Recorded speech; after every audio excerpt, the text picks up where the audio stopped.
Beshem Hashem Naseh Benatzliach, je vais vous parler de ce que l'on appelle la Teshuvat HaMishkal.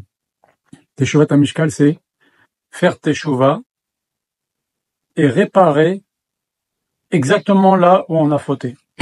Pas seulement, Chas v'Shalom, se retrouver dans la même situation et ne pas fauter.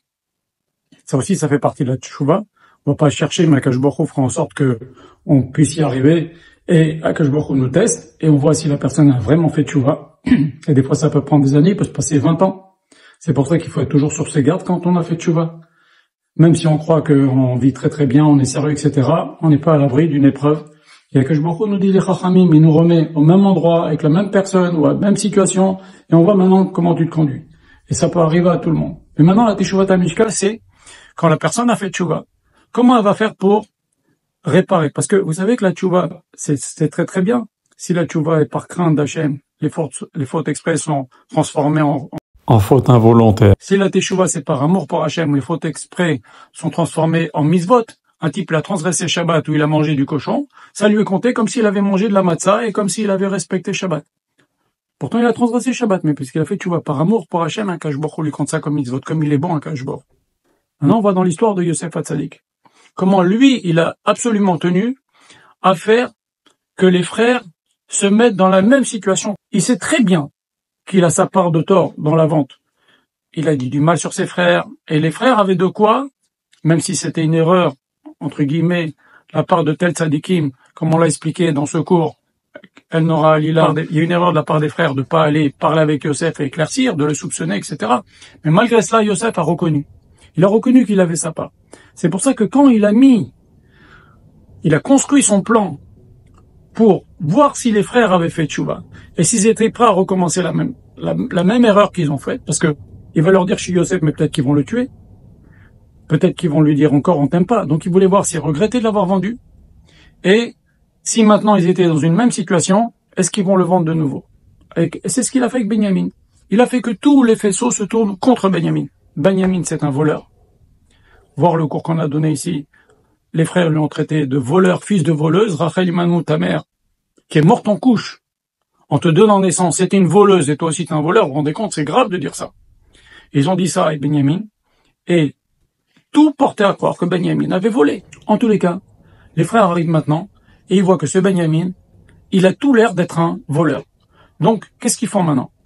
On le laisse hors de question. Ils se sont engagés vis-à-vis de leur père de le ramener vivant. Donc, qu'est-ce qu'on fait? On va se battre. Et c'est ce qu'ils vont faire. Ils vont se battre, ils vont commencer à argumenter. Et si vous voyez l'argumentaire de Yehuda au début de Vaïgash, et même à la fin de Miket, c'est Ok, t'as raison, tout porte à croire que Benyamin a volé. Ok, je te demande de nous pardonner, prends-moi à ma place, Benyamin, laisse mon frère Benyamin entrer. Mais l'argument ultime de Yehuda, c'est on peut pas faire ça à notre père. Notre père est âgé, il est très attaché à Benyamin, c'est le seul qui lui reste de Rachel Imanou, il croit que Yosef est mort, et il lui reste Benyamin, et on s'est engagé, il voulait pas, Yaakov ne voulait pas que Benyamin descende. Ils l'ont laissé mijoter. C'est ce qu'a dit Yehuda, laissons-le mijoter, à la fin il va voir quand il y a rien à manger, il va être bien obligé de nous laisser partir avec Benyamin, mais Yaakov voulait pas. Donc Yehuda il dit maintenant on peut pas faire ça à notre père. Et qu'est-ce que dit Yosef lorsqu'il se déclare? Il dit est-ce que mon père est vivant? Ça veut dire quoi? Ça veut dire vous maintenant votre argument pour pas laisser Benyamin en prison, c'est on peut pas faire ça à notre père. Ok, malgré tout qui porte à croire que Benyamin a fait beaucoup de fautes graves, il a volé, etc. Mais il y a quand même quelque chose par-dessus tout, c'est on peut pas faire une peine pareille à notre père. Et ben pourquoi vous n'avez pas réfléchi comme ça à mon sujet? C'est vrai que j'ai eu tort, c'est vrai que j'ai parlé de mal sur vous, c'est vrai que j'avais l'air d'être quelqu'un qui voulait prendre la direction de la famille. Ok, j'ai ma part de tort. Mais vous avez réfléchi à mon père. Donc, vous dites que mon père, il va jamais résister si je prends Benyamin prisonnier? Est-ce que mon père est vivant? Est-ce que moi, que vous m'avez vendu Yosef, est-ce que vous avez réfléchi à la peine que vous allez faire à mon père? Et Yosef, là, il a mis le doigt sur le chaînon manquant du raisonnement des frères. Tout le raisonnement des frères, c'était ok, on l'a vendu, il se conduit pas bien, Benyamin, c'est pareil. Il les a mis dans ce qu'on appelle dans la même situation. Et c'était très précis que le plan de Yosef. Et maintenant, on va voir. Est-ce qu'ils vont penser à la chose qui fait que, malgré toutes les erreurs de Yosef et de Benyamin, entre guillemets, il y a quand même quelque chose qui peut nous empêcher d'agir et de sévir contre Yosef, c'est faire de la peine à notre père. C'est ce que Yosef leur dit. Mais vous avez réfléchi à, est-ce que mon père est vivant? Vous me dites qu'il est vivant, il est vivant, il est vivant, après vous me dites que votre père, il pourra pas résister à la peine de Benjamin, et voilà, vous m'avez vendu. Vous avez réfléchi à la peine que ça allait lui faire. Et là, les frères, ils ont été estomaqués, ils ont pas dit un mot, même le Midrash, il dit que le rame est sorti, ils étaient, c'est lui Yosef, mais ils s'imaginaient pas une chose pareille. Ils voulaient pas y croire. Il y en a même qui disent dans le Midrash qu'ils voulaient le tuer parce qu'ils étaient choqués. Ils ont été mis face à leur erreur. Faire tochacha, faire de reproches à quelqu'un, c'est pas se contenter de lui dire. C'est que lui-même, il reconnaisse qu'il s'est trompé. Et donc, faut le dire intelligemment, comme on a dit ici dans ce cours, mais c'est ce qu'a fait Yosef avec Benjamin. Voilà. Il y a tous les raisonnements qui prouvent que Benjamin a tort et qui mérite. D'ailleurs, Yehuda lui-même va dire effectivement, il mérite d'être esclave, etc. Prends-moi à sa place, etc. Mais il y a une chose qui fait que vous auriez dû réfléchir. C'est la peine vis-à-vis de mon père. Est-ce que vous avez réfléchi à ça? Maintenant, ça vous intéresse, la peine de Yaakov par rapport à Benjamin et quand vous m'avez vendu. Et c'était ça tout le sujet. Et c'était ça que Yosef a voulu faire. Il a voulu mettre le doigt sur. Vous avez pas pensé à la peine que vous allez faire à mon père. Et c'est ce qu'il leur dit. Voilà, est-ce que mon père est vivant? Vous n'avez pas réfléchi à cela. Et ça, les frères, ils ont été scotchés. Maintenant, la Teshuvah Mishkal, c'est encore un peu autre chose.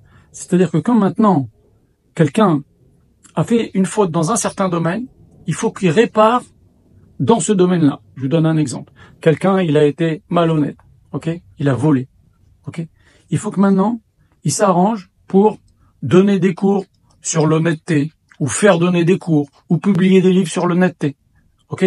Il a dit du Lashon Hara, eh ben, il faut qu'il lise beaucoup, bien sûr, qu'il apprenne beaucoup, et qu'il donne des cours à son tour sur Lashon Hara, ou qu'il participe à l'édition des livres sur Lashon Hara.